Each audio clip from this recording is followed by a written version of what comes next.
Tapos parehas ang kanilang unique heroes to use. Sinuko na nila. Tapos parehas ang kanilang unique heroes to use. Sinuko na nila. Igipit strategy. Successful din naman though.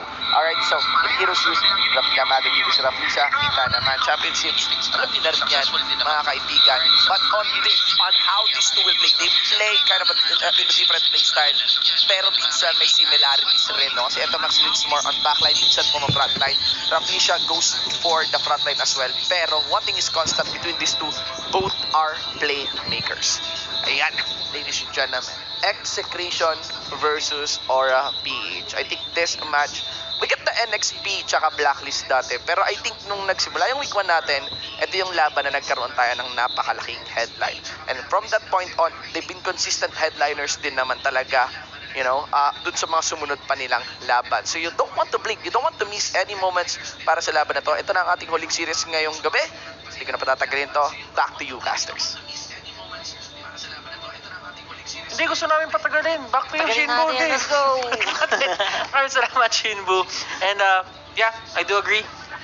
Both are playmakers, Raflisa and Etomax. And you know what? Sila yung nagiging kuya ng team. So, Totoo yun?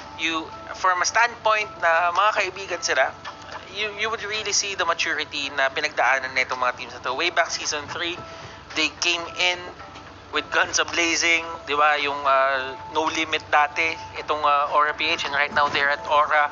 They won 2 championships already.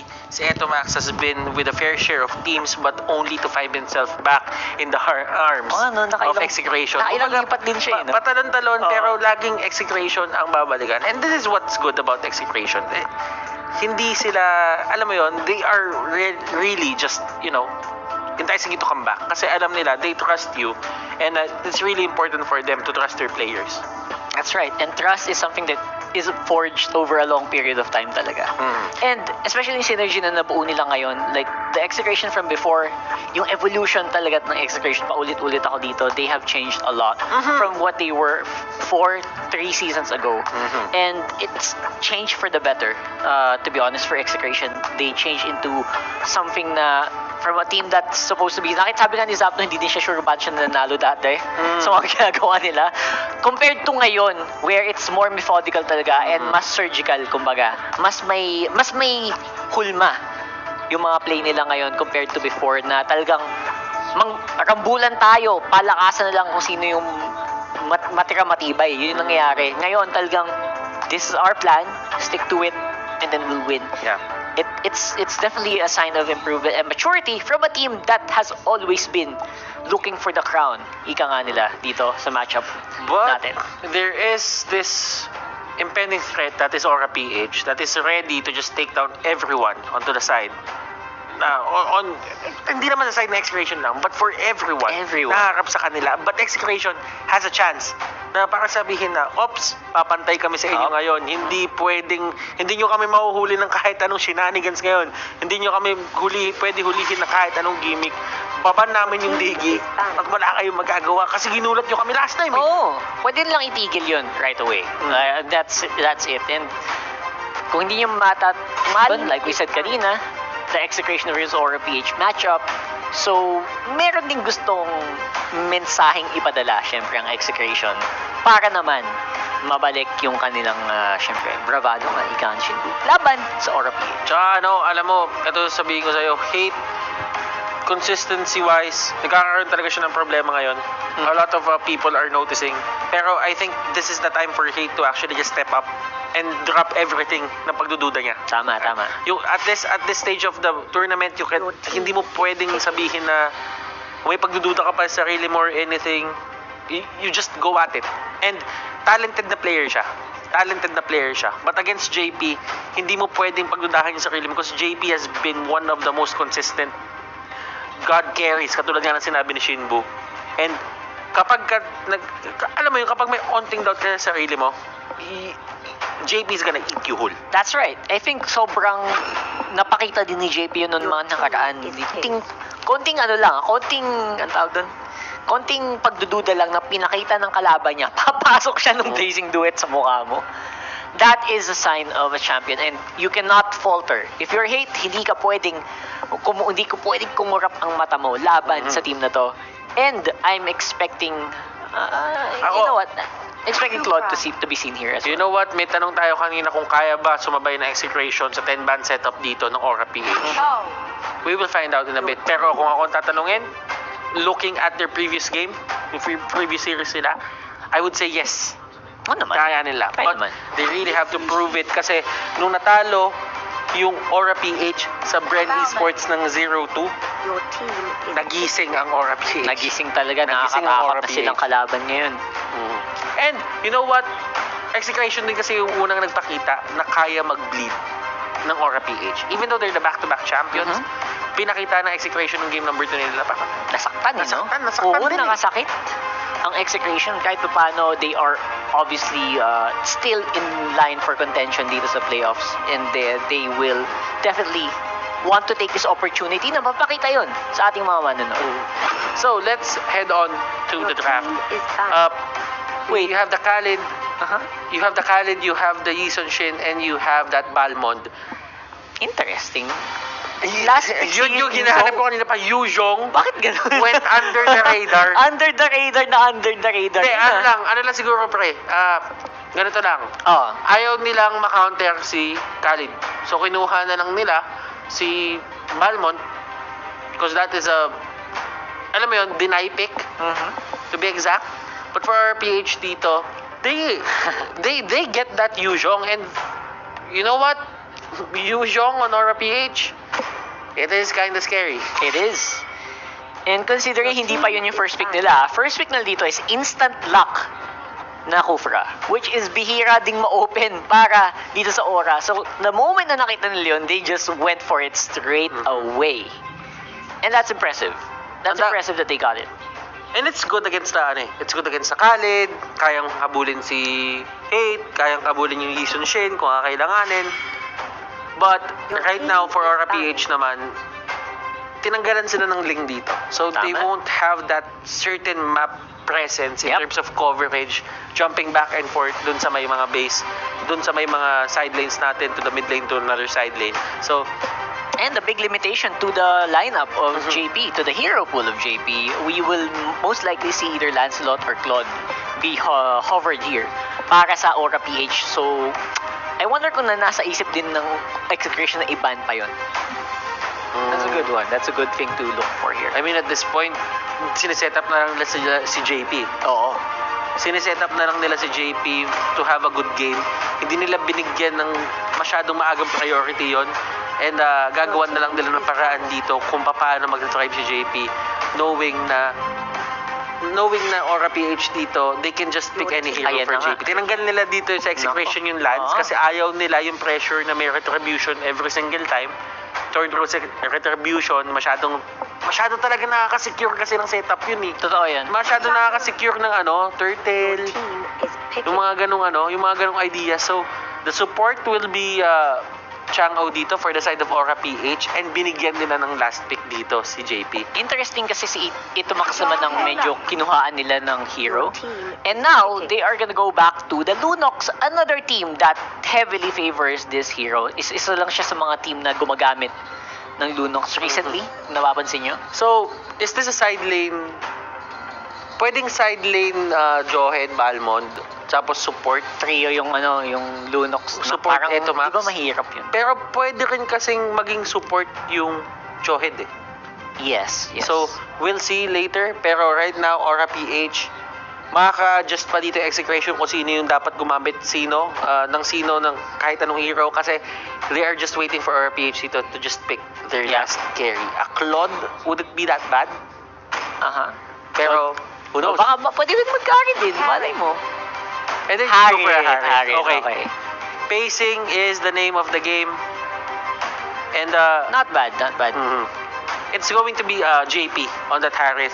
Kilowash with the signature show, and Kel VJ just taking whatever the hell there is to play. Yu Zhong. So, ang gagawin dito, most likely ng Execration, have side lane Khalid and Balmond for the fast wave player, and the trio of Hate, Shakno, and Itomax going around the mid lane. And I expect that to be a thing. And what I would like to see is something to stop the Harit parang medyo mahirap gawin yun. Considering na si roughly siya nakuha ng Kufra. Layering to. Kaya nilang pigilan yung Harris dito for the side of Execration. Pero layering, ang kailangan nila is go ahead with an unstoppable force ejector. Tapos meron ding Khalid na ulti. Pero kasi ang usual na nakikita natin kasi dati, if pareho naman tayo galing season 1. One way to counter a Harris dati is to have that Lunox in. Yep, masakit sabayan. Kasi hindi pag nag-darkening ka, no? Kasi hindi kailangan skill shot yung skills ni Lunox. So, ibig sabihin, kahit gaano kakulit yung Harris, as long as nakataka sa kanya, pwede mo siya i-burst down. So, that's something we've seen before. And now, it's probably going to be the same thing, right? Yeah. So, tignan natin kung mangyayari ba yun as we head into Game 1 for Execration versus Aura PH. And, like I said, it's going to be basically that setup. It's very fun to see the interactions as well. Kasi bihira talaga tayo makita ng Lunox. And dito, Max, I feel like it would have been better sana nga kung naka-farsa sila, pero Lunox is going to be a good bare bones. Oh, first blood. Nahuli nila si Benny Cutie agad dito. Benny Cutie, and he went for the dive, yung creep cut, yung minion cut. So, there is going to be a bit of a punish there for KLVJ, and he is capable of doing that kasi nag-flicker na rin si Benny Cutie. So, good move coming out from KLVJ, just punishing that act na ginawa sa harapan niya. And alam mo yon, you have to convert everything na pwede mo i-punish at this point. Interestingly, parang 4-man ang ginagawa nila ditong non-stop. So, yeah, there you go. Sa gitna going to the top lane, nagulat ako, parang ayaw pa niyang umakyat. So, matagal na lang pag free farm si Kiluash dito sa top lane. That's absolutely fine. And si Benny Cutie talagang pinipilit niya na malalim ang pasok with the Balmond. That's interesting. And eto, Max, dito yung next target. But here comes KLVJ going 1v3. Hate ang kanyang target. Eto, Max, dito nalapitan din ni Kiel, but that is gonna go to the hands of Greed. And kaya ba talaga ng Execration dito i-invade etong side ng Aura PH? Kasi they're really trying, no? Pero napapunish talaga sila just because the Yuzhong is there. Medyo mahirap, to be honest, pero right now si Chakno trying to be disruptive, try to stop the buff from going over to JV, pero yun pala, siya ang makukuha ng Aura dito. I like the aggression, Execration dito. Nasa kanila yung bola that point on kasi hindi umuwi yung Aura PH and hindi nila tinantanan. At may nabawi sila dahil sila. At naparusahan pa nila si JP dito na nawala sa kanya yung buff niya. Yep, big deal na nawala yung buff na yun. That is a purple buff, additional cooldown reduction, magic mana regen, and everything that JP actually needs. Ngayon, siya naman ay may hirapan sa Gitno. Will not be able to sustain against the meteor shower. But look at the Zaman Force, hindi napipigilan ng Aura PH dahil lang sa pagkawala ng kanilang purple buff. Benny Cutie trying his best. He will get away. And Execration dito, gusto ko yung idea ng Execration na sumabay Yep, non-stop sa bayan lamang. And they're really trying to see kung kaya nilang i-out micro yung Aura. And somehow they are. At to some degree they are. Pero the problem here is Greed is 4-0 right now. Yung problema doon. Yung Jungle Bayan nag 4-0. Pero kasi, ang nagiging problema na lang naman nila dito sa pagsabay nila is hindi nila napapansin yung mga side lanes. Look at Hate. Hate got, sabihin natin, assassinated by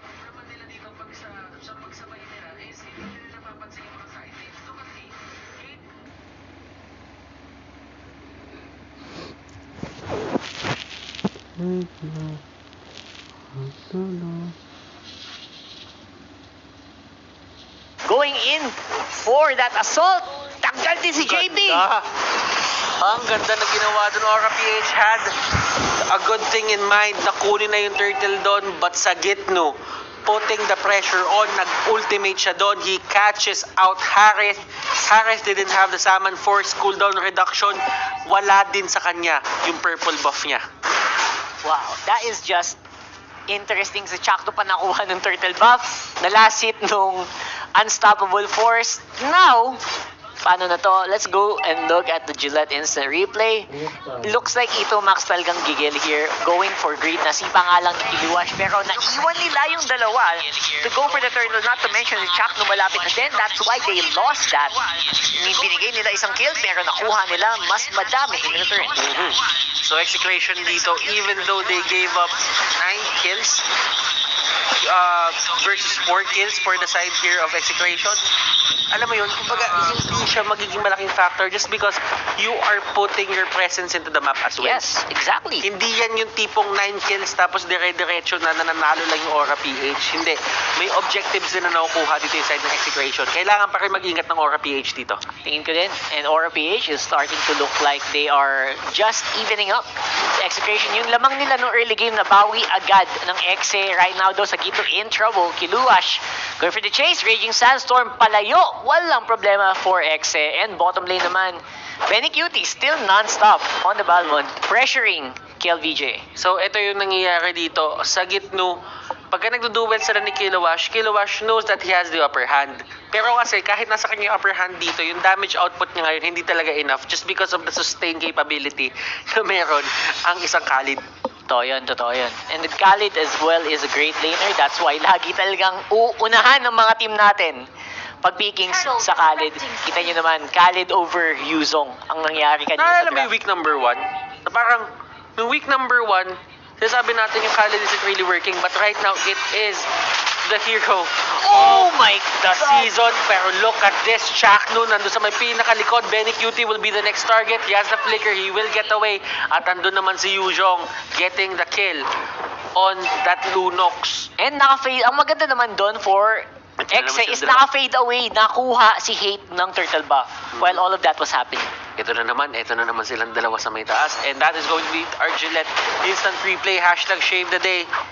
Napakagandang kuha din on Reflicia's Kufra, pero again, all of that happening, kuha pa rin ni Hate yung buff, and masaya, I think masaya naman ng Execration with that pickup.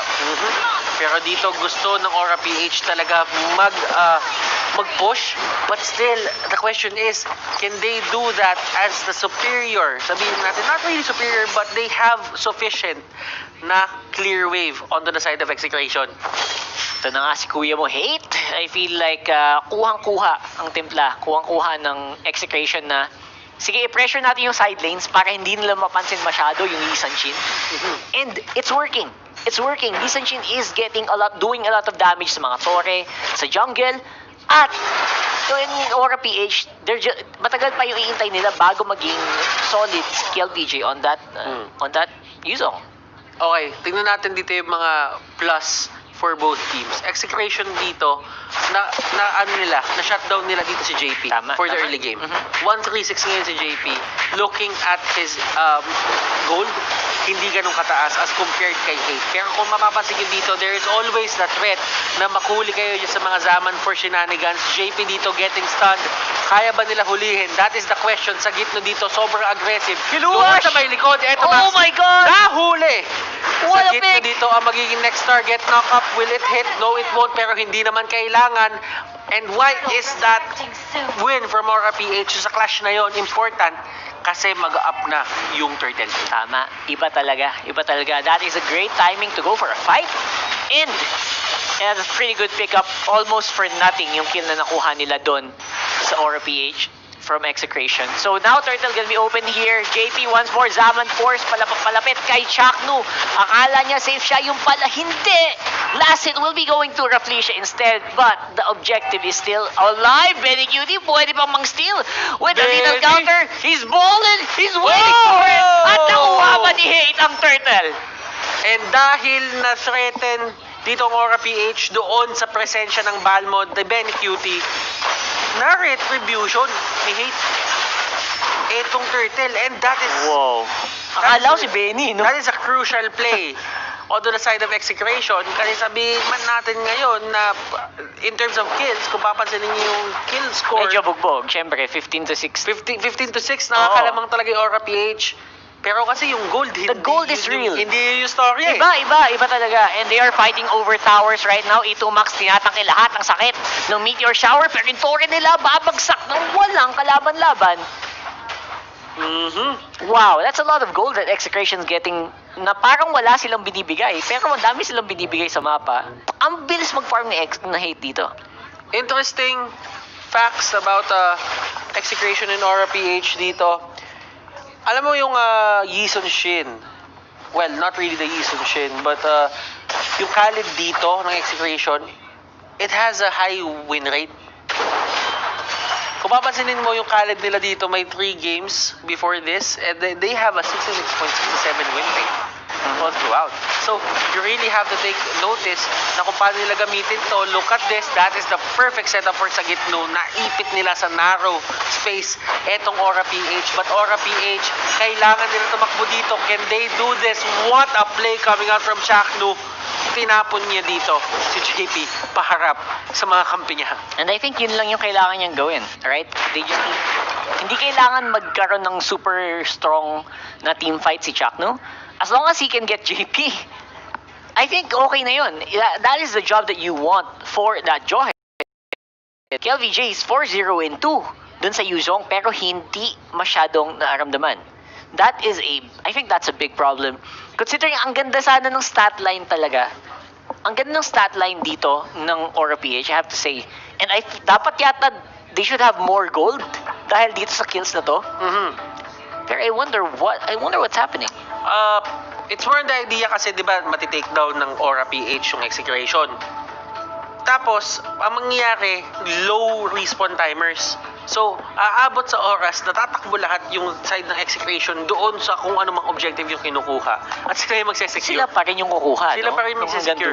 Yes, nakakuha kayo ng kills, pero you're not really converting it into the objectives na kailangan mo for the side of Aura PH. Execration, hindi talaga nila tinatantanan. And I like the aggression. Kumbaga, harapan tayo kung harapan. Kung gusto niyo talagang yung keep away game na ginagawa niyo all throughout, hindi namin papayagan yun. Ang gagawin namin, lalaban kami ng lalaban, hindi namin kayo pagpapahingahin.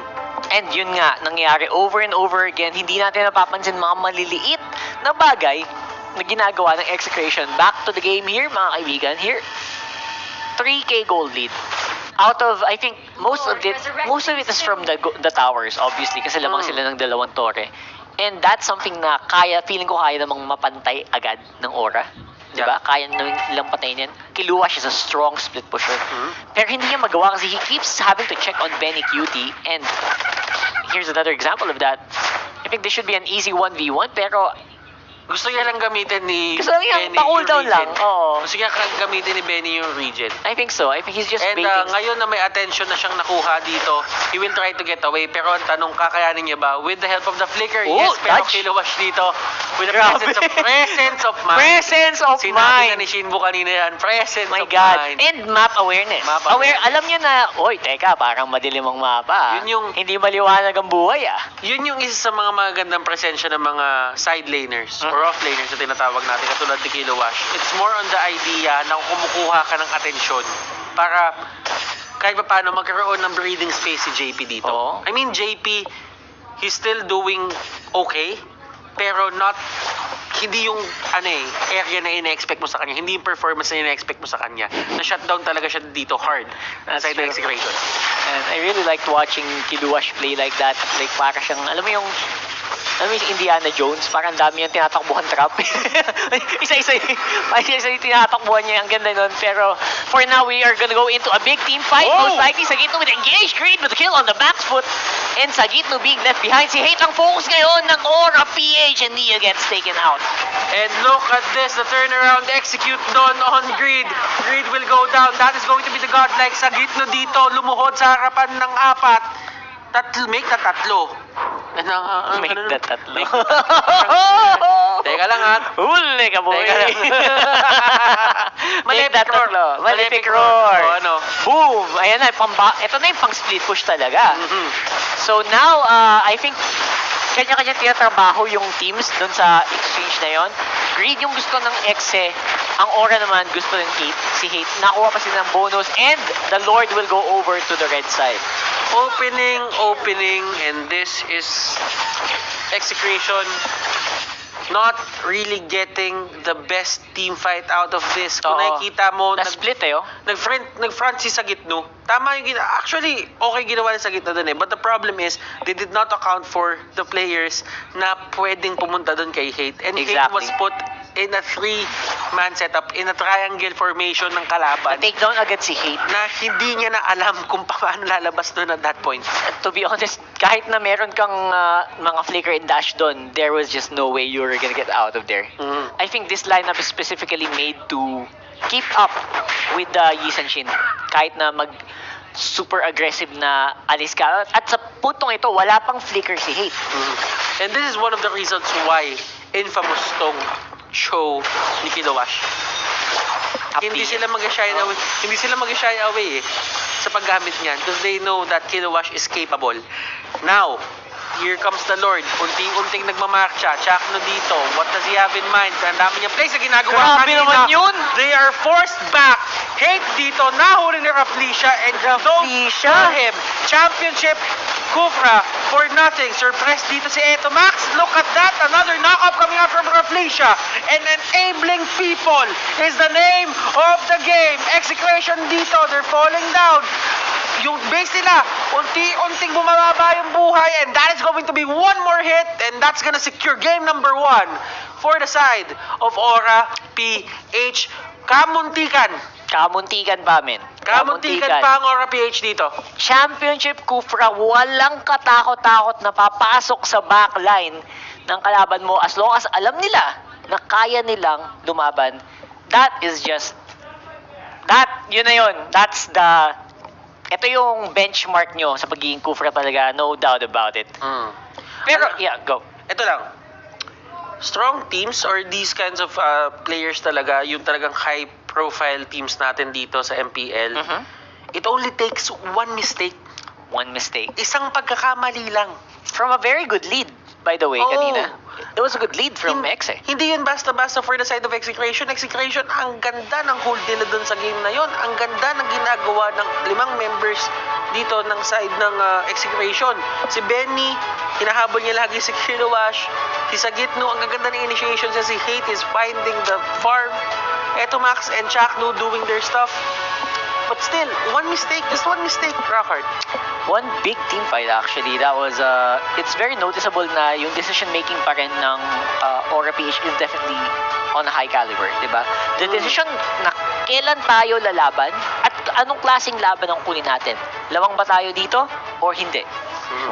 Yung pag makikita mo sa sitwasyon, pagbasa mo sa sitwasyon at knowing na lawang ka doon, yun na isang skill talaga ng Aura PH na mahirap talaga i-replicate with other teams. I-compare to other teams talaga. So, right now, we really have to know what Shinbu is thinking kasi ano bang tingin mo, Shinbu? One mistake or wrong mistake? Isang wrong mistake. We all know what can happen from one mistakes, no? Hindi lang naman sa laro. Welcome back dito sa ating solo analyst segment. Maraming salamat sa ating mga casters. Syempre, iba, Raflesia pa rin, no? Especially in witnessing that fight, ano? There is this trend sa mga games natin na merong player, merong magiging playmaker bandang dulo that will convert it to a victory for their team despite the lead here by Execration early on, no? Pero there are some key heroes then that allowed actually for Aura to endure that and steadily walk through that victory, no? And I would dare say it is on Kilowash. Consistent threat si Kilowash dito. Actually, napapansin ko kanina pa may struggle si Sagitno, no? On that Khalid during the laning phase with Kilowash. And Kilowash has been consistent on maintaining yung 4-1 configuration dito ng Aura when it comes to the push. He understand and siguro yung buong Aura din, naiintindihan nila na a 4-man unit is already very rewarding for them. They have grid to shove the lanes. Alam mo yun, ang taas ng kanilang frontline pressure unless a massive play was done by Chakno. And it does look like, yes, Benecutie has the durability for it. Yes, si Etomax also, despite the bronze performance, has some outplay capacity for that Lunox para makalapit din. Pero yung playstyle ni Chakno, no, on this Droid support, feeling ko mas kailangan pa ng mas makunat na hero to fit that playstyle of Chaknu. I still like the playstyle of Chaknu here, pero yung hero lang, hindi fit for that playstyle, no? May mga ganung moments talaga si Chaknu. Obserbahan niyo yung mga performances niya kapag naka-PNK siya, kumpara sa mga performances niya pag naka-Akay siya at saka naka-Atlas. Now, on to our player post-game. Ladies and gentlemen, makikita nyo nga kung gaano ka-threatening ni Kiluwas dito, no? Kiluwas actually has the most third damage threat mula sa side dito ng Aura. At yan yung sinasabi natin na yung 4-1 config ng Aura na minemaintain nila. Ang baba ng third damage ng the rest of the members ng Aura dito, because this is the 4-man squad na minemaintain nila against the members here ng Execration. If you want, you know, to have an easy reading of that stats, you know, makikita nyo na kung ano yung damage ng apat sa kanila. That is, of course, the soak up damage or nakuhang damage sa kalaban ng mga players dito ng Execration. Also, want to mention na yung yellow bars dyan kay Kiluwas. Third core item is a Malefic Roar, no, on that show, which is okay naman, pero you don't see that really every day. After the POD, minsan may mga show na iba yung item, it's not directly Malefic Roar, no? They fully cash in towards the Malefic Roar. Pero si Kiluwas, alam niya yung role niya. I will be a constant push and threat para sa team ko, kasi napapansin ko, Execration loves to fight. They have a composition na G para lumaban, pero si kaya alam ni Kiluwas na he can maintain his dominance on the side lane. By the way, naka high and dry pa si Kiluwas on that show. So, yeah, silipin na natin ang ating smart highlights of the game, and of course, witness some key moments for that game, no? Lalo pa sa side dito ng mga taga Aura PH, no? There are some, actually, ang pinang-alalahanan ko lang, no, yung mga early plays sana nagawa ni Sagitno, especially on that 3-minute mark. Okay naman sana, no? And actually, may pagka 50-50 pa nga to. At actually, dito may konting huli, no, kay Hate. May huli din naman para kay JP. It's totally understandable. Pero dahan-dahan naka-recover si JP dito. Yan yung tinutukoy kong magandang huli ni Sakitno, no? So may bandang taas. He actually connected his Raging Sandstorm to 2 members dito ng Aura PH. And I can't but feel na parang in-underestimate yon ng Aura PH. Pero syempre may play nangyari kay Raflesia. Look at that. So beautiful, ladies and gentlemen. After this, pinned down with his own ultimate. And automatic na yan. Tignan mo kung sino yung buwelo dito. It was of Grid. Sadly, may ultimate pa pala si Grid. Ang dami niyang pwedeng iba to. At binadiblock naman siya ni Chaknu doon. Pero, ayun nga, kulang pa rin. And yun na nga, napin down na rin yung mga members dito ng Execration. And that was a massive play done by Aura. We also have nice pick-offs din mula kay Kiluwas, pero hindi na natin masisilip yun. But he really, as we conclude this match, dahan-dahan, ang gusto nating abangan talaga is of that massive play by Raflesia. Look at Kiluwas pala po on the bottom lane. That is the impact of Kiluwas for that bottom lane, ladies and gentlemen. And this is a very interesting, no, initiate mula dito kay Sagitno. Look at that, no? So, i-rewind natin yan, no? Ang saya pag naka-rewind tol, ayan, no, paatras. So, diba? Diba? Ganyan, no? Okay, so moving forward, we have that catch, no? Hindi na napakita, pero there is a maximum range initiate mula kay Kufra dito, mula kay JP. Very, very rewarding, ladies and gentlemen. And yeah, I would dare say Kiluwas was the one who established pressure for the side lane and threat para sa Aura dito. Then you got Kufra. Surprisingly, it is gonna be of Grid that will be our running MVP. Cannot but feel this is a case na yung MVP natin na enable naman ng kanyang mga teammates. Medyo ayahay yung buhay din eh. Hindi ayahay, actually. Willing yung Execration na mataya talaga si Grid dito. Pero ang daming ginagawa ng mga teammates ni Grid na to the point na nag-whittle daw Kasi aside from kailangan mo mahuli si Grid, kailangan mo rin trabahuin si Kiluwas na nag-dominate sa isang lane. Kailangan mong bantayan yung threat ni Raflesia. Diba? Ang dami pa. Kahit si Kiel BJ has shined a lot on the user, especially on the early game. You know, strong on all facets. Ganoon na lang masasabi natin talaga dito sa Aura PH. And it was a pretty standard game. A brawlish fight. Wala tayong nakitang masyadong novelty. Maybe just the jawhead on Chaknu. But yeah, tingnan natin what will happen on game number 2. Relax lang tayo. At actually, thankful ako na daan-daan lang yung game number 1 natin with Execration and Aura. Usapang MPL muna tayo mga tol. Bren lang ang malakas, unstoppable at their current form. Sino mga teams ang merong tsansa na talunin sila? Share your insights at mananalo kayo ng skins na worth 269 diamonds. #BLegendary. Mga nanalo, first entry would be coming from Alexis Martinez. Ang koponan na mga katalo sa Bren Esports ay ang Team Omega. I think this is the first vote no na ibigay sa Team Omega dahil nakuha na nila ang kanilang momentum. Yung mga powerhouse teams na kukuha na yung momentum talaga during the regular season. On to the next entry, we have one from Leonardo Bacton Felix Jr.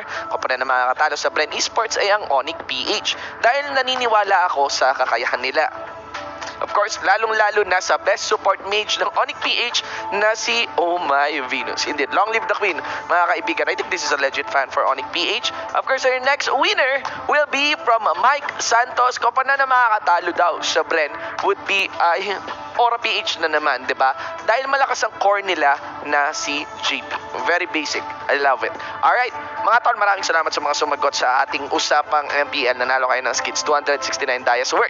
Now, ito pa, magandang big giveaway din. Hindi nyo kailangan sumagot. Kailangan nyo lang i-type yung code na yan na pina-flash ngayon dito sa screen ninyo. And meron pa tayong bonus giveaway code din. Ayan. Dahil, syempre, nataya natin yung ating target, no? Na entries para sa ating mythical raffle draw. Sabi ko nga sa inyo, magandang bigayan lagi dito sa segment natin.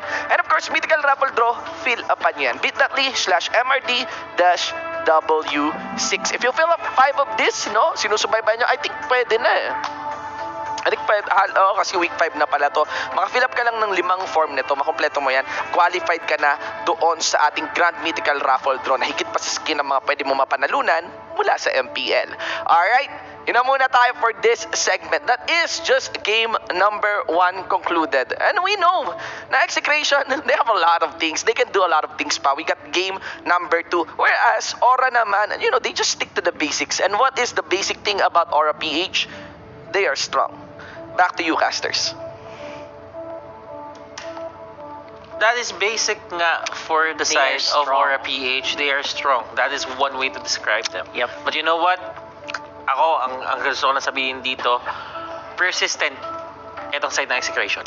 And so. kung gugustuhin man nilang bumawi dito, they have the capability to do so. Kumbaga, relentless eh. Relentless. Diba? Relentless, Kumbaga, hindi ka titigilan. Hindi ka nakakatalan. Hindi ka titigilan. And alam mo yung Aura PH dito, yes, they have the lead right now, but you know what? There is a chance for Execration to take this to a game number 3. Yeah, I think But, so too. hindi din kasi hahayaan ng Aura PH na basta mangyari yun. I'm pretty sure na merong isang plano dito, yung Aura PH, just to close this out right now. Yeah, get that win rate, secure the win rate, and this is a team na ang daming lineup na kayang gawin eh.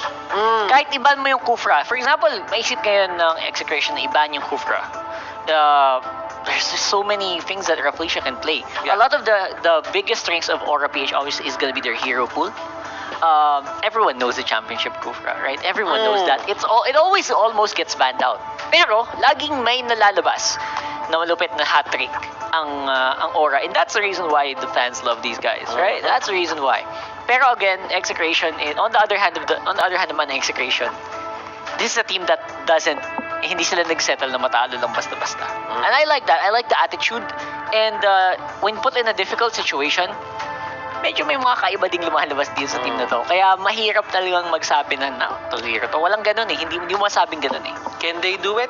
Yan yung malalaman natin in just a bit as we are going to head on to the draft in just a bit. But you know what? Aura PH, I do agree that they are very creative and they are not scared to express yung creativity na yon in terms of that certain drafting. Pero you know what? Execration, napakita din naman kasi nila na kaya nila eh. It's just that yung small mistake, ang galing eh. Ang galing nung factor ng one mistake can just lose you the game. Yeah, it's difficult to... Ang sakit sa puso na no? Yung ganun mangyari.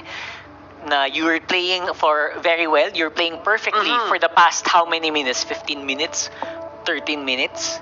Tapos biglang isang mali lang, magfo-fall everything na pinlano mo and you consistently played against. Now, given that Aura PH got almost double the kills, hindi pa rin naging problema yun for Exe. Kaya nagtataka talaga tayo, like, what are the good things that Execration did to keep that keep the lead in their favor for a solid 70% of the game. Tapos yung aura na yung tumapos. Let's see if there's gonna be any changes on the picks here. Ang mangyayari ngayon, aura na mismo ang magbaban dun sa Kufra. Pero alam mo, Your team binan is naman banned. dito na Execration yung Digi. And they don't really want that Digi Wala na, shenanigan wala na. going on for them. Sila yung first na nakatikim nun from Aura PH and ayaw talaga nila. Execration naman, ayaw din nila ibigay sa linya ni Green. Although, pwedeng kunin yan ni Max, pero kasi first pick material talaga ang isang First Selena. pick material, bro. Once na nabigay ang Selena, everyone will just go for it. And there's no doubt about it. Selena's still one of the best supports talaga in the game, next to Farsa, next to Valir right now. And I would say na it's not that much of a hit. Hindi siya ganong kalaking impact sa hero pool ni Greed. Again, Aura PH banning out another hero that they used here on the Harith. Which is again, medyo nakatawa dito is mirror din siya, di ba? Hindi lang siya hero ni JP, hero din siya ni Hate. So it's funny what Aura PH is doing here right now on the draft. Aura PH, it didn't work on their side sa totoo lang, yung Harith pick. Oh, you So, think? Really? I mean, nagawa nilang baliktarin yung fight. Pero, sa isang perfectong setup, Hindi dapat mangyari yung lalamang... na nagkaroon talaga ng malaking gap Oo. in terms of Fate and JP nung panahon na yun. And you could see that happening. And sabi dito na Aura PH, wag na lang natin ibigay sa kanila. We're not gonna use it anymore, and we are in a better position What about- na makapag-secure na mas magagandang hyper carry Yeah, for right. their side. Exactly. A lot of options are open. Yu Zhong's open right now. So, I don't think hindi i-ignore naman ng Aura PH yun. It's not unlikely that papabayaan nilang makuha ng Exa yun. So, most likely the first pick here. If not the Khalid again. Your team Hilda! Okay. Interesting. Gusto maging aggressive dito ng Aura PH. Yep. Early aggression. Your And team is nasabi natin to kanina, I think, na hot commodity talaga dito. Commodity ang isang Tams sa game na to. And Execration, they'll just ban it out. They don't care. They're just gonna go ahead and get someone else na equivalent ng FAMS, which is basically this Khalid. And it worked. It worked for a big amount. Today, actually, maganda yung win rate ni Khalid today, no? A lot of teams that pick up the Khalid, I think more or less 60 to 70% win rate. So I like it, and I'm sure it's going to do well for Exe. Ang tanong though, ang dami pa ring open na options for Aura PH, not to mention Farsa is also available for Greed. Sino yung is this going to be a Chang'o? Yun nga eh. And a carry? Yung carry nila? Or are they gonna go for a side lane? Carry na nga nila. Yu Zhong na naman went Zhong under. na Oh naman. yes! It went under the radar once again. Lancelot. That's a lot of very powerful picks being locked in for Aura PH. Ang sagot naman ng Exe is, we are going to pick Lunox. Interesting. Very interesting from Execration. Yan siguro yung panglaban nila sa Hilda and sa Yu Zhong. So, well, it is a given na kung kunyari mag-dragon form siya, ay lumapit siya, if Max is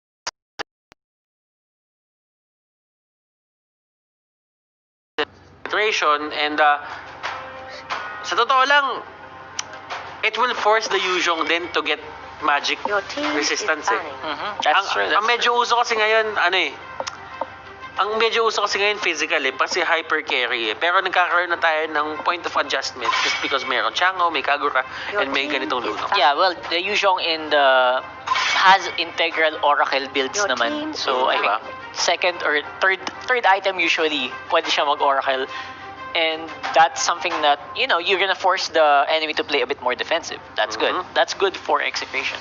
Pero sabi ng Execration dito, ayaw namin ibigay yung Kagura, ayaw namin gulatin nyo kami. Katulad ng mga ginagawa ni Creed. Oo. Shenanigans and everything. Or a PH, whatever ka Galawang naman. baloy, yun. Pwede, baban ba nila dito yung Yisun Shin? Babanaw nila yung Jawhead. Ayaw nila ulit na mabato-bato lang dito basta-basta yung hyper carry nila. Katulad ng nangyari I know. sa game number 1 with JP. getting caught out almost every time na malapitan siya dito ni Chakno. Surprisingly, binibigay talaga nila yung Lee San-shin. Wala silang pake kung mag-Lee San-shin si Base apparently. No? And that's very interesting to watch. And, yeah. alam mo yun, kasi madali kay Lancelot na abutin yung Lee Sun-shin. That's true, that's true. If they ever go for the Lee Sun-shin, madali kasi talagang abutin. Especially yung Yi San-shin kanina ni Hate, which had the retribution at hindi yung flicker. And usually naman kasi hindi mo naman makikita talaga si Lee Sun-shin na mag-flicker. Usual meron na. Excuse I me. mean, you would see more emphasis onto the retribution. Pero kasi, yun talaga kasi isang selling factor ni Lee Sun-shin Parang pwede mo kasi i-refresh yung dash niya. Yep. And But it has you are it has a built-in parang mini purifier. Diba? So I know, pero a lot of the safer KDA leaders that we have right now actually just use that. So Veil. And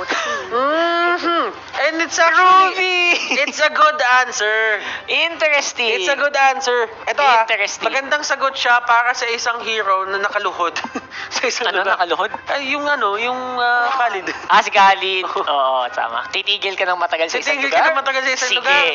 Sige. Ulti. Plus, not to mention, if the Veil builds Necklace Durance early, solid. Sok pa rin, di ba? Interesting. And Hate going for the claw this time around. Chaknu on that Choang. Okay. Hindi takot. Hindi takot ang Aura PH. Ang Aura PH na mag-experiment sa mga bye-bye. But we'll know that kasi this is not the first time na nakaman tayo ng Veil. Yeah, it's not the first It's the first time. Pero at least the creativity is there. Kilowash pa dito. Yung Ruby niya. Ang tanong, bro. Ano, bro? Nakakita na ba tayo ng Veil na gumana?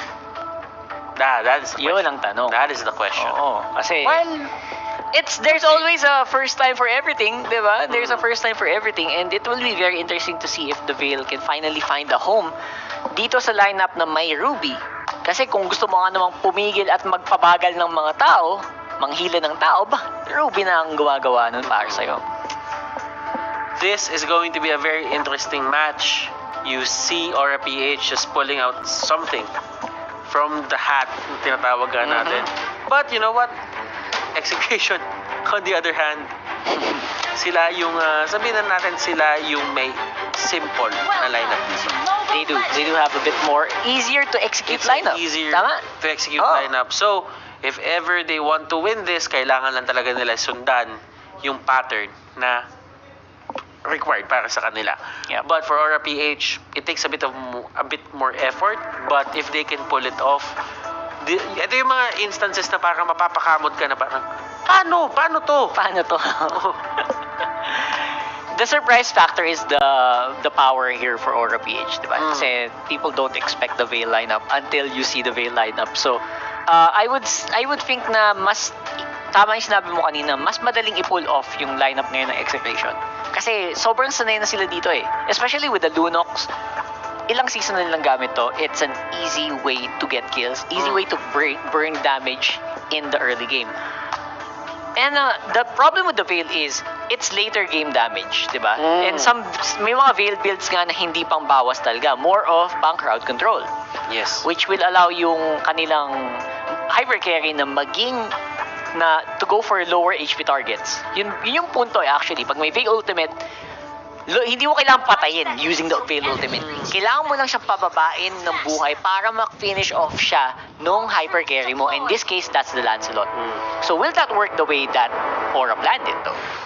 That is something that we have to notice in a bit. Pero nakikita mo dito, that is the hot point, the key point for Aura PH dito, na nandiyan si Rafflesia, I can catch anyone out na tatambay dito sa may gilid. Pero kung papansinin mo talaga dito, palong-palo si Rafflesia. Palong-palo? And look at the damage. Grabe yung damage output nila dito. Yep, it's real. And again, yung passive talaga nitong ni Hilda, it's just something that it's very difficult to deal with in the early stages of the game.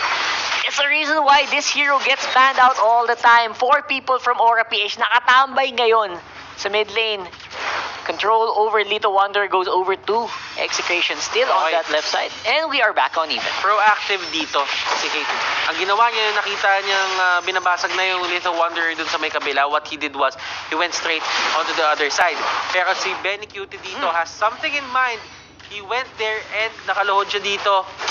And it's a way to delay JP. That's right. Good way to delay JP as well as also just, have vision over that map. At habang dinidelay nila si JP, sa gitno, kinukuha naman yung buff doon. I like yung pagmando dito ng mapa, ng Execration, na Control, no? kinukulit nila si JP to the point na hindi niya makukuha muna yung kanyang purple buff, pero ibibigay din naman talaga nila while actually denying yung orange buff doon sa kanyang orange buff side. That's right. And that's a big deal. Tanggalin mo ng orange JP, it's gonna be harder for him to slow down targets. Pero ang problema, of course, we'll still be able to get some kills on the map. Ang problema, si Hate din, ang lakas din ng farm ngayon. On that lot. Kumbaga, team, ito yung mga nakikita natin sa mga carries natin. They're making adjustments. Pero palong-palo talaga ang isang kilda dito. And once na nandyan yung Lunox at nag-scale up na yung Lunox, that's the time na magkakaroon ng konting problema na dito si Raflesia. But right now, ayaw talaga muna nila ibigay yung level 4 noon as they will commit an ultimate galing kay Kilowash. And si Ito Max going down is a bad sign actually for Execration. I feel like dapat laging buhay si Ito Max to control the mid lane. Or else it's gonna be an easy push here for Aura, I think. Especially Raflesia right now, sobrang confident dito sa Hilda na to. Tsaka kasi 3 stacks na to eh. Yun nga eh, ang bilis. Oo. Actually, nagulat ako. 3 stacks na to. So, 1 kill and 2 assists. Kailangan nila mag-ingat dito na kapag nakuha ni Raflesia yung level 4 niya, that's going to be a significant boost in terms of damage.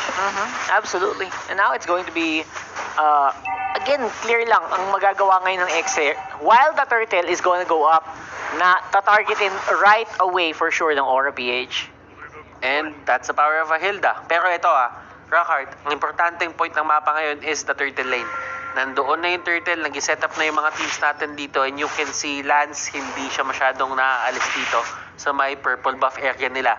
Raflesia though, andito pa rin siya, hindi talaga siya mapupersa ni Chakno umalis dito sa place na to. And alam din ni Raflesia dito na in terms of the passives and everything, He's home. He's at home. siya yung nasa upper hand pagka nag-ipag-trade siya dito sa ginagawa ni Chakno.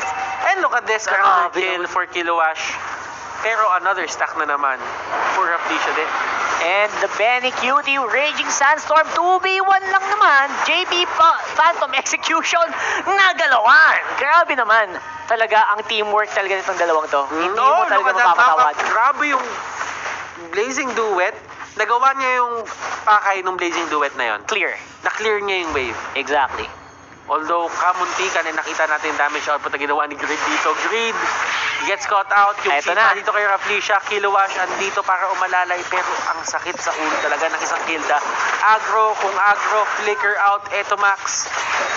Pero doon sa baba may Balmon tayo nagpo-push, and that's going to be the turtle going to the side of Raflesia. Parang dalawang bully nagsama no? Si Hilda tsaka si Ruby. Hindi mo siya basta-bastang mapapatay, tapos hihila-hilain ka lang, hahampas-hampasin ka lang ng mga malalaking weapon na dala nila. So talaga naman. And the problem is, for Aura PH, si Hate nakakalibre pa rin ng resources sa kabilang dako naman ng mapa. Talaga naman. Talaga naman. Si Chakno na naman dito, nagkita na naman sa Kita. Raflesia. Bestie! Besties! Bestie, kamusta ka? Pero sakit. si Chakno, at least, hindi niya binibigay yung brush na yan. Tama. Ayaw niyang ibigay, he denies the fact na nakukuha na ng Aura to. Kung gusto man ng Aura ng control nun, kailangan nilang paghirapan. Oo. Diba? Pero alam mo, Aura PH, they're getting the game that they want. Ito nga Ito yung game na talagang confident sila na kaya nilang mapanalo as long as yung pacing na to tumuloy-tuloy para sa side nila. Yup, and Greed making it work on the Veil.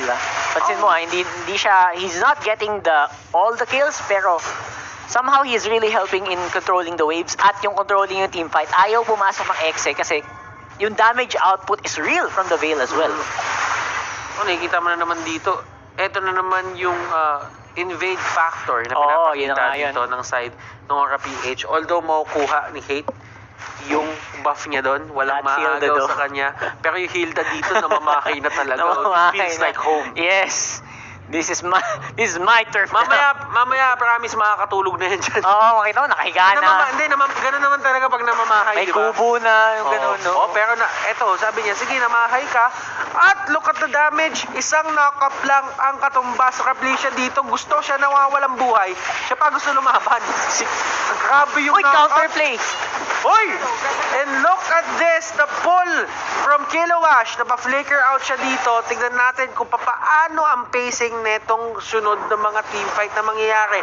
Look at JP, talaga pumasok si na siya JP, dito. galit na Sa galit. Phantom Execution, wala na siyang dash in dito. And that's going to be the punish. Great play from Benny Cutie, realizing na wala nang pangtakas at that point Yep. si JP. Sobrang ganda ng ginawa ng Execration doon, going for who we really need to go for. And a big mistake for JP to go chase Hate into uncharted territory na wala silang vision. So, naging problem yon, and Hate was able to get an assist because of that as well. It was just uncharacteristic for JP to go there without backup.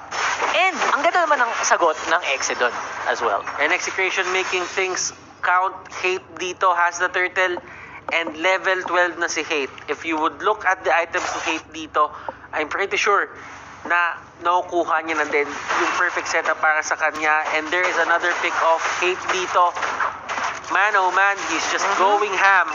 And grabe yung farm ni Hate dito. Sakit! Naka-turtle pa yan. And another 2v1. Tower goes down as well. Sa bot lane, Execration ngayon, galit na galit. Going for the hunt. Eto na si Chakno. That was a nice try. Kung nasipa sana niya sa kabilang direction, iba sana ang magiging resulta noon. Pero still, makuha pa rin ng Exe ang Torre sa gitna. At nagbago ang pacing ng story natin dito. Execration, they are leading. This again, kung nakikita nyo, lamang na naman sa kills yung Aura PH dito. Pero in terms of gold, iba ang story. Sila pa rin ang lumalamang. Sila pa rin ang lumalamang. And ito yung sinasabi natin, relentless, perseverance, persistent. Ayaw nilang ibigay ng madali itong laban na to. Sabi nga nila ni Shinbo, puso. Puso Pinupuso talaga ng Kumbaga Exe. hindi nila susukuan. Yun lang yung isang factor ng Execration na makikita mo para sa side nila na talagang gumagana. Hindi nila sinusukuan basta-basta. Pero Grabe naman pick yun! Chakno boy! Sinasabi nga natin, Chakno, the X Factor. The X Factor. Out of nowhere. By the way, misposition from Creed to go near that bush. Pero I guess yun yung mahirap pag you don't have heroes like Yusan Shin, Selena, or Diggy for the map control, for the vision. Talagang there's no way but to face check those bushes. Pero kung nakikita mo naman dito, Rockart, kung paano na sumisetup dito, yung side ng Execration sa loob ng gubat ng Aura PH. And this could be bad for the side of Execration, pero mababa din yung buhay dito ni JP. If they can get the kill, this would be bad for the side of Aura PH. Nandun sa may likod, Kilowash dito, nahuli na siya. And Execration is manning up to everyone here on the side of Aura PH. Bigla na lang nag-swing yung favor pabalik sa Execration just because Hate is getting the farm that he needs. Finally, Hate is looking better here.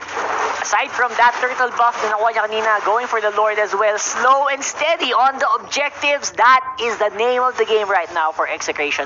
With a 5,000 gold lead laban sa Aura PH dito sa Game 2. But ito, Rockart, may tinatawag tayo dito. One mistake could actually cost Execration. Looking at the Gillette Instant Replay, look at this fight, Rockart. It actually did look better kasi walang ibang sagot ang Aura kundi ang tumakbo dun sa posisyon na ginagawa ng Exe around their jungle area. So, this is forcing Aura PH to go into weird situations and awkward positions na lumalamang sila sa laban dahil doon. And nahuli si JP. Nahuli si JP, and that is bad for the side of Aura. They might have dropped the ball dito sa game na to, but let's see. Grid, nahuli niya si Hate na tumatalon dito habang nagbe-blazing duet, and this is really the time where Execration wants to finish this. Wala si JP, wala si Greed. This is the perfect time for them, and look at them, para silang nag-aabang dito ng bus para ilabas sila dito sa base. Take me out. Aura PH. Pero sabi nila dito, wala nang patumpik-tumpik, tapusin na natin to. 4 seconds habang mag-respond na si JP, and this is going to be the crucial moment of the fight. Buhay na uli si JP. There is damage output and look at this. Chaos Darkening, it's there. Lethal counter na ba to? Roughly siya dito. Yung Hilda niya kanina na sobrang bully. Ngayon siya na ang binubully. And man, oh man, Execration dito just rallying Last back. wave. Getting this win against the side of Aura PH. Ladies and gentlemen, we are heading to a game number 3. Hindi basta-basta ang Execration. Hindi basta-basta at lalaban hanggang dulo kahit na Eagles sa simula. That is Execration. Sabi nga, pinupuso talaga ang labanan. And I'll be frank, I didn't see the Ruby Veil work nung mid to late game na. No early game it was doing some damage, pero nung mid to late halata na nagiging mas mahirap na makipagsabayan dun sa talagang like hard hitters that we have on Execration. Execration, very capable of turning things around. Napakita nila sa atin yun. Even the Veil, the Ruby, and the Hilda setup na ginawa dito ng Aura PH. It was aggressive, pero at a certain point lang, it has its limits. And ang ginawa dito ni Hate, he just turned it around with the help of his teammates na inactivate siya and just gave him time to stack up on the goal. Yep. And the gold was all Heat needed. Did not need the kills, did not need anything at all. Just the gold. And it led them to a victory. Pero alam mo sino madaming gold sa totoong buhay? Etong solo analyst segment natin na si Shinbu. Madaming gold sa totoong buhay ito. Shinbu, penge naman yan. Madami talaga paring butters. Lagi mo kasi akong pinapahiram at pinapautang ng gold. Anyway, welcome back to this solo analyst segment. Game number 2 was won there by Execration. It was a very interesting battle. Actually, no, nakaantabay talaga ako and tinignan ko mabuti kung how will this escalate, no? Kasi it was working in favor of Aura PH. Here's how. Look muna tayo into the items, no? I want to emphasize though na pwede tayong dumiretso sa resulta ng laban. Kaya din natalo, I have still very big questions on the Ruby, on the Veil, no? Yeah, I know you can answer that. And I did saw some fair share of Veil din naman doon sa competitive. But against this lineup, against this comp, no? Especially the Cho. Lalo na yung Claude, ang dali issue talaga nung Claude. You can just dance around, di ba? You can just outmaneuver this Ruby and this Veil. But it's very interesting to see and hear mula sa Aura PH what is really the biggest reason why this Veil and Ruby was chosen. They're kind of the least performing players dito. Despite that supposed lead sana ng Aura, no? Bakit ko nasabi na dapat may supposed lead sana yung Aura? Maganda na yung simula ng Aura dito eh. Pero may lang ako eh. Hindi ko lang napansin na grabe na pala yung threat nila Eto Max at si Chaknu, no? Kahit hindi ganun kaganda yung KDA ni Chaknu dito, was doing really well. And Hate, man, this is a nice headline for Hate. He is consistent. He was consistent. Now, on to the post-game. Silipin natin ngayon. Let's check them out kung ano nga ba yung naging resulta nung bakit, no? Why this game turned out to be that way.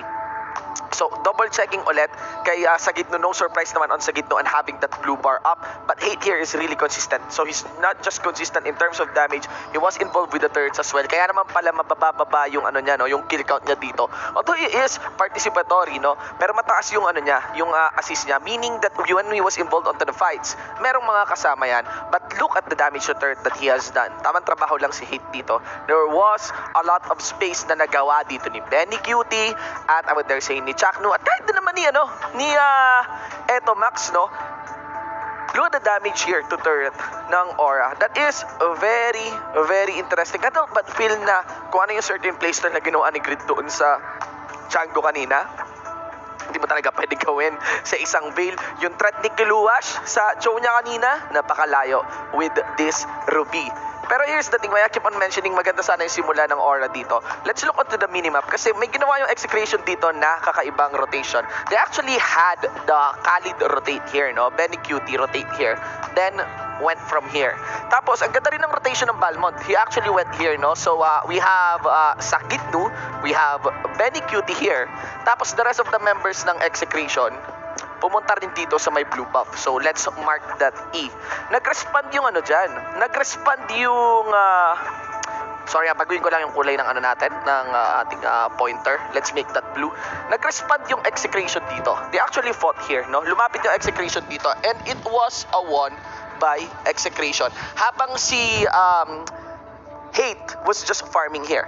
Bottom line, with that kind of setup, yung magandang plano sana ng Execration for that map was foiled kasi ang pinangkuha nila ng buff dito was of a Balmond. No? Now, the thing about Balmond, so dito, na-secure na ng aura, no? Na-secure na ng aura yung buff nila. So, walang nakuha yung Execration dito. The problem about Balmond, after ng aura dito, rotate sila dito, tapos pinatulan din yung Balmond. Naabutan pa nila yung Balmond. Na 4-member kill nila yung Balmond dito. Kasi yung Balmond, ang bagal kumuha nung Fiend. Ikot-ikot lang yon mga tol. And the thing about nung ikot nung Balmond, it is a massive AoE damage dealing skill. Pero pag inobserbahan mo mabuti yung damage per second niya, hindi talaga ganun kataas. The idea for Balmond is to actually get the wave clear. Not so efficient actually in getting the buff. Kung times yun, baka mas mabilis pa. And yun, the biggest headline for that is those kills na involve si Rafflesia. By the 3-minute mark, meron na kaagad si Rafflesia ang buff. Let's move on to the highlights of the game. Makikita nyo actually kung gaano ka-impactful si Rafflesia dito. Yan, first blood, and even the first 4 kills of the game ay involve si Rafflesia. That is just 3 minutes. 40 seconds, 4 stacks na kaagad si Rafflesia. Very, very clear threat. At umabot pa tayo ng hanggang sa 5 minute 20 second mark that Rafflesia has 6 stacks. Technically, dadaanan niya na lang at sasampalin kahit sinong member ng Execration dito at sisigaw yun ng aray. Ang problema, the moment na nagpa-pop up na si Rafflesia, kulang yung follow-up para sa kanya. Hindi ganun ka-evident. And with all these things that I've mentioned, si Hate nagfa-farm, nagpupush, kumukuha ng objective. And the moment that he joined the party, that he joined the fight, he was impactful. Napakalaki ng contribution ni Hate to the point that Aura PH did respect that. There's a lot of pressure mula doon kay Hate at nag-aantay sila makakuha sana ng pagkakamali mula dito sa Execration. Clearly malayo doon sa composition ng Aura PH kanina na maraming crowd control, na maraming side lane pressure, and even backline skill, no? Yes, you got the veil, but clearly malayo sa isang Chango. And that is the win there para sa side ng Execration with our MVP onto Hate. I'm very, very happy onto this one. It's also consistency para kay Hate dito. I made my own analysis regarding Hate, and isa sa mga problem ni Hate dito was of his consistency, no? If he is compared to the likes of H2 and other cores. But this is really good. This is really good. The KDA 207, I actually like that. That means focus pa rin. No? No deaths on the core is always good. Turret damage, yan. Building damage, very, very big. Kahit wag na natin i-account yung well, mataas din yung damage dealt niya, pero building damage, totally okay. So, yeah. Kaya ba't feel na may pagkaluwag-luwag yung approach doon ng Aura PH against Execration? But you don't want to give that to Execration. They'd happily take it, and they'd take it in style. Now, let's see what will happen to this game number 3. Pero usapang MPL muna tayo. Bren pa rin ang malakas, mga kaibigan. Still unstoppable at their current form. Anong mga teams? Sino mga teams ang may chance na talunin sila? Ibigay niyo sa amin mga insights nyo. You get a chance to win 296 diamonds worth na skin. Kay Ian Rex Espinosa, ang koponan na makakatalo sa Bren Esports ay ang Team Onyx dahil natalo na sila nung una nilang paghahanap sa week 1 at sure akong paghahandaan na nila Ma'am Shiz ang Bren, no? I love the support, pero I think wala na yatang chance na mangyari yun because yesterday is actually the Onyx and Bren matchup, nanalo yung Bren. We also have Edward Vinaraw.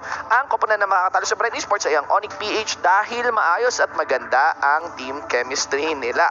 Pwede sana sa banggitin kahapon, pero medyo late na sa balita, mga kaibigan. Still, love the support. Of course, on our third entry, we have Luis J. Actually, pwede sila magharap pa pala sa playoffs. That could be one. Ang koponan na makakatalo sa Bren Esports ay ang Aura PH dahil isa sila sa team na magandang teamwork at may tiwala sila sa isa't isa.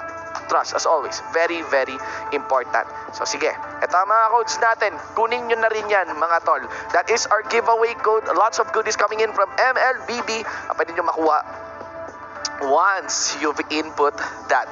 May bonus code pa tayong kasama dyan. Siyempre, dahil na-achieve natin yung ating target na 10,000 raffle entries mula doon sa ating mythical raffle draw. Maraming salamat sa suporta nyo, mga tol. Always appreciated.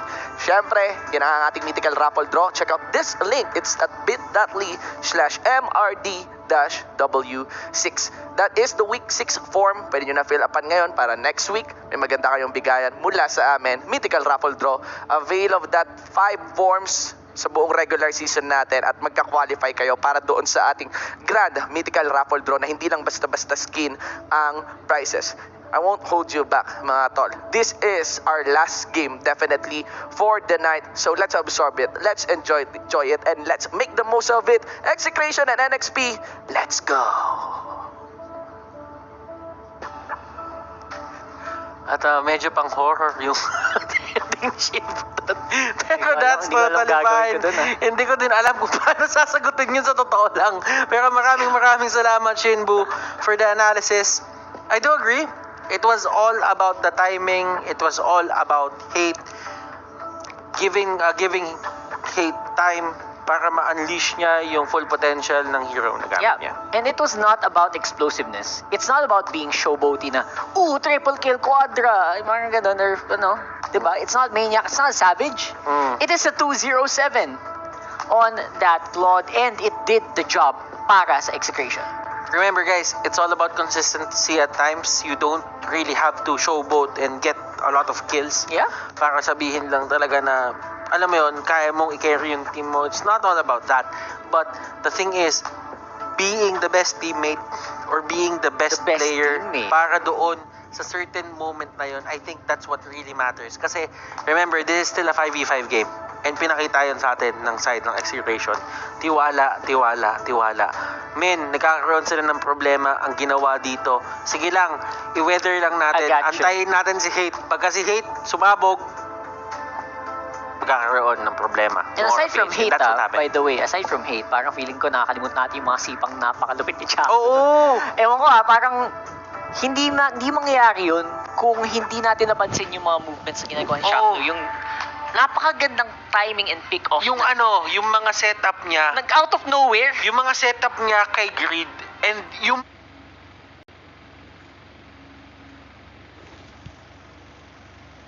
nigay na espasyo dito ng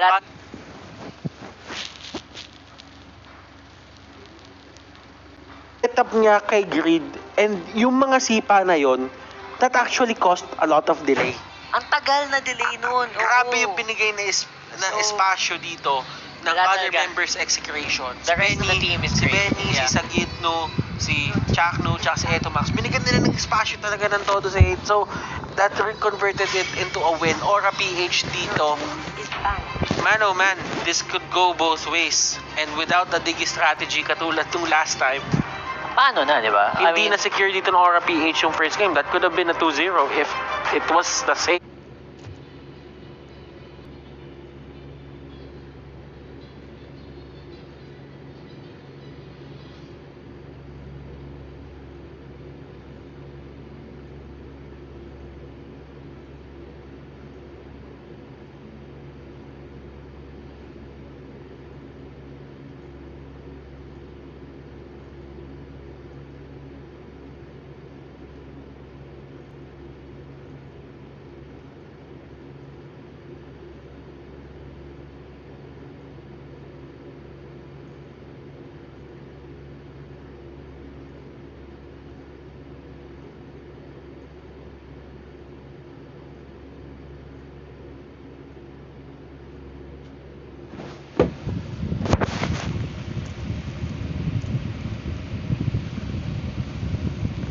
Execration from the very good victory that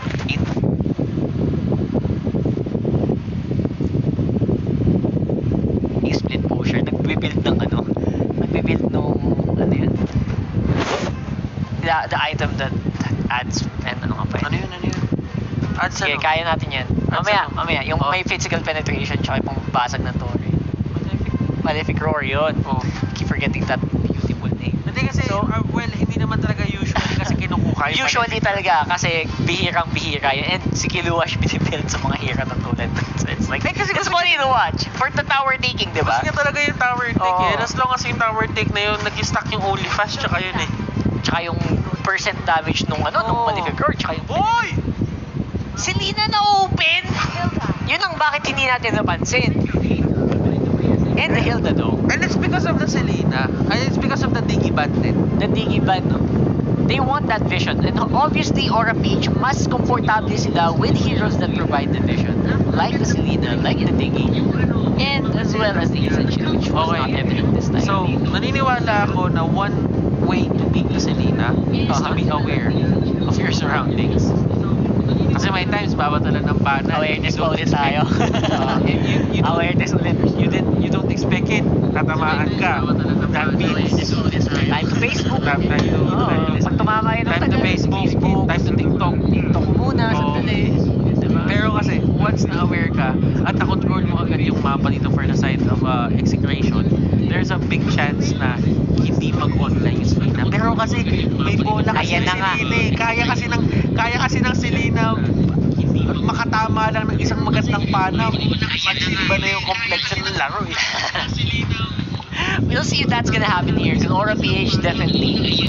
Comfort at vision. Ayan na, nakuha na naman nila ulit ang Isan Shin. Uranus, I'm surprised this wasn't banned out. Now, Benny Cutie will be locking in that for hate.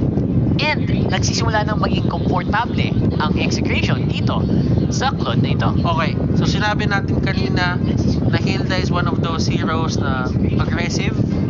Nung nakita nila yung Selena dito onto the side of Aura PH, at sabi na Execration, kunin natin yung Selena at Sige. saka yung Khalid. Yeah. Ilaban natin yung jungle control. Harapan. Harapan, Oo, harapan. invade natin sila. Bigyan natin sila agad ng pressure para hindi sila makapag-setup. Kasi ito pa rin yung kailangan mo alalahanin dyan eh. Na kapag ka nag-set ng trap si Selena papunta doon sa base, sa jungle mo, pwede mo siyang parusahan ng palo galing kay Hilda. Exactly. So, the problem in there as well is, sa early game, kaya nilang kaya nilang mang-invade dito, Execration, using that Hilda. And I think expected na yun dapat ng Aura PH. It's the time where the Selena is most vulnerable, di ba? The moment you don't have your skill, all of your skills yet. So, expect that, and not to mention, they will also, you know, the Execration will need to draft a lineup that can once again buy time lang para dito kay Hate on the clone. Yeah. Ngayon, ang tanong ko dito, ano kayang setup yung gagawin ng Aura PH dito panimula? I know that this is going to be the support Selena. For sure. It's a great hero, bibigay talaga nila kay Green yan. Pero ano kaya yung gagawin ng panimula ni Green? Kasi may mga Selena na nandun sa may middle lane agad. May mga Selena na sinisecure agad yung blue buff, yung purple buff para dun sa funnel nila, sa hyper carry nila.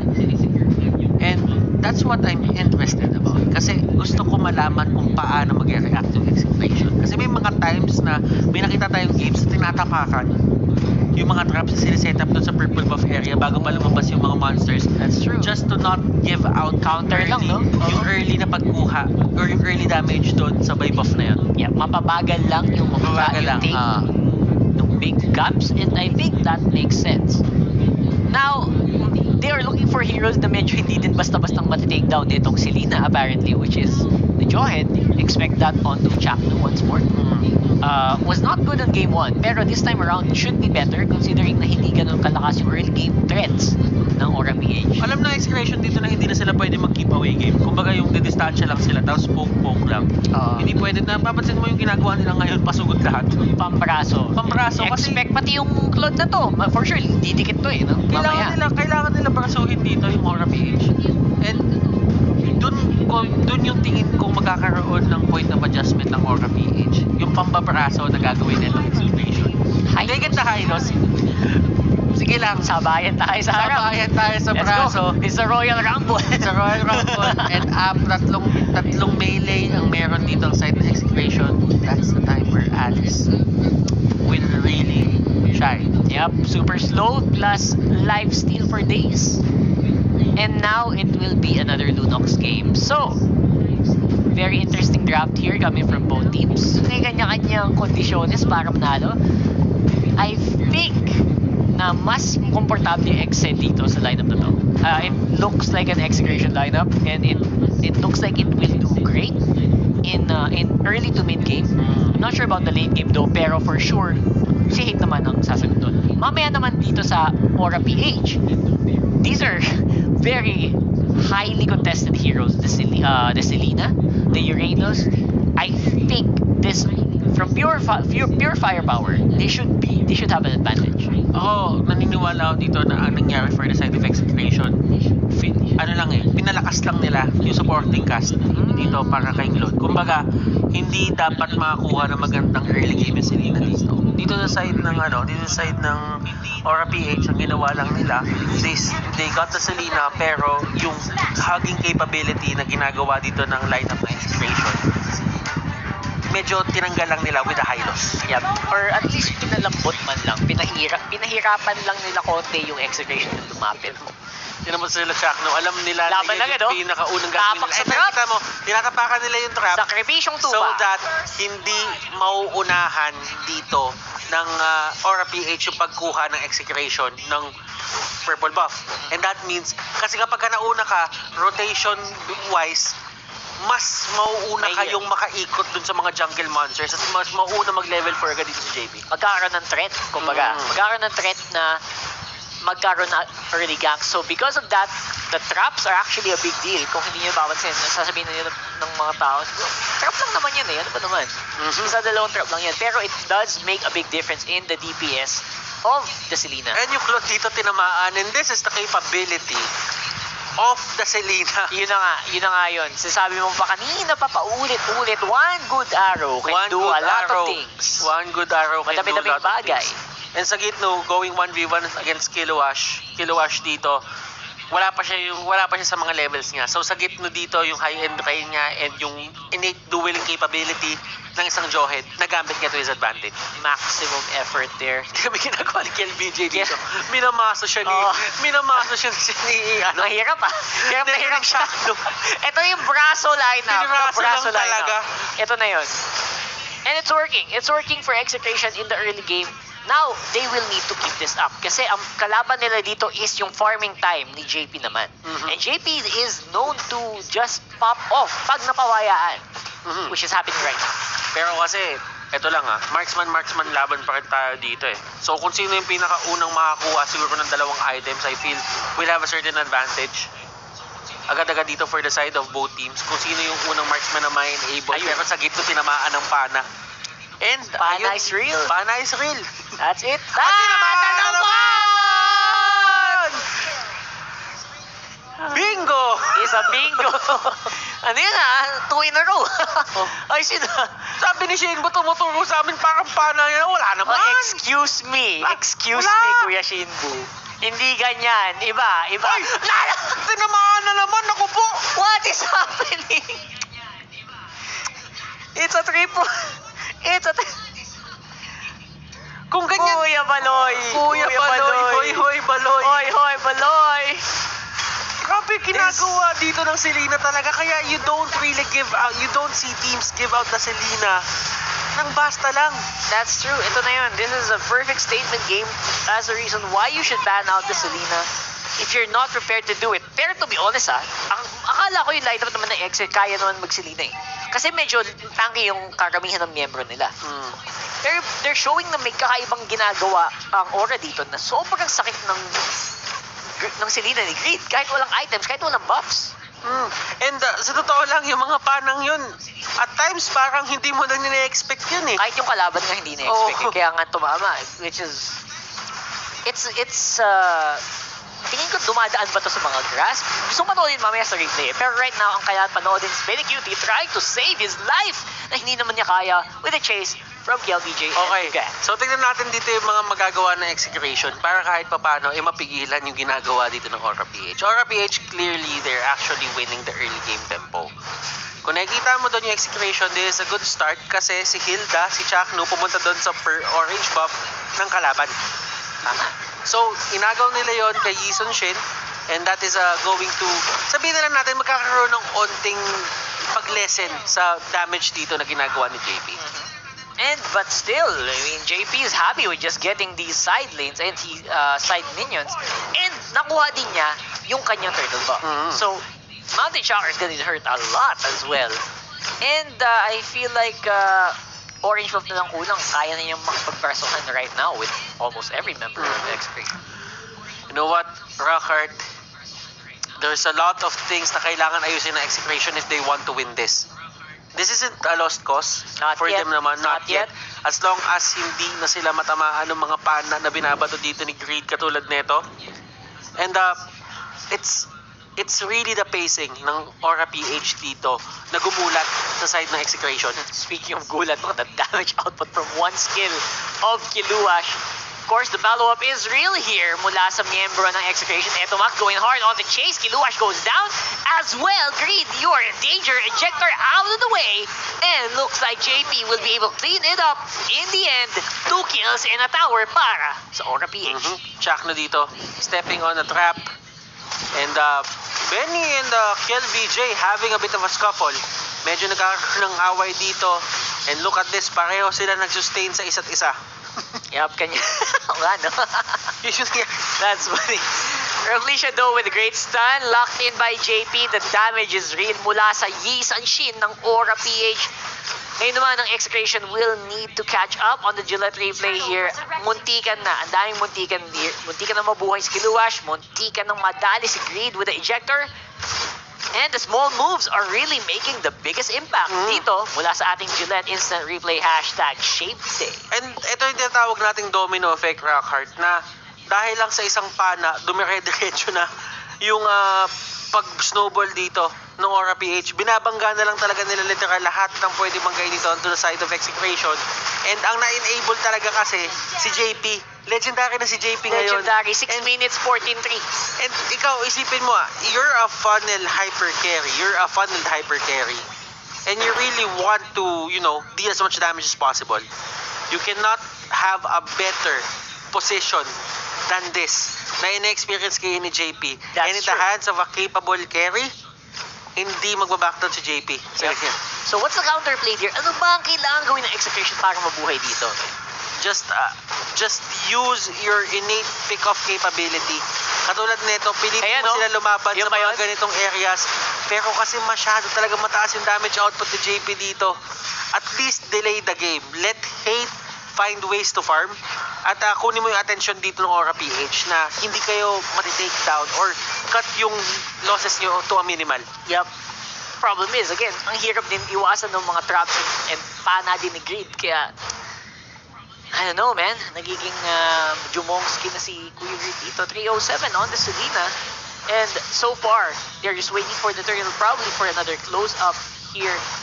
This is getting more difficult by the minute here para sa Execration. Hindi it is. At itong Aura PH, hindi sila titigil sa pagiging aggressive eh. Alam na natin to from their side na tuloy-tuloy lang to. Map control is their game. Ganito sila manalo. Execration naman, kailangan lang nila maging patient. Yep, just be patient. Just know that you can do this if you can clear the wave, which is I think they're having problems right now kasi lumalaban sila sa ilalim ng torre bot. Sino may ginagawa ni Kiluash dito? Hugging out, eto si Claude, the arrow is there. Hate dito, kamuntikan tamaan, pero Benny Cutie, Binibait niya, men. alam mo yun, napatakbo siya onto the wrong side of the map. Talaga kinukuha na lang nila yung attention dito ng Aura PH. Ang ginagawa nila, pinupush back nila yung wave. Ayaw nila talaga magbigay dito ng Kirkley turret. But they have to bow down etong isang to. Kasi hindi na nga talaga sila makakahabol doon. And at this point in time, look at the gold lead. 9K halos. 9K at 8 minutes. That is not easy to recover from. And I think gusto nang tapusin agad ng Aura PH ang laban na to. Going for a lot of kills. 2 members remaining para sa Execration. Sa Gitno, will he be able to save it? I don't think so. Oh man. And the Maniac. That's going to be a maniac wipeout Execration dito. They will lose the series in JP. They're having a bit of fun. And ako medyo nasobrahan. Nawala yung minions. Nasobrahan. Nawala yung minions.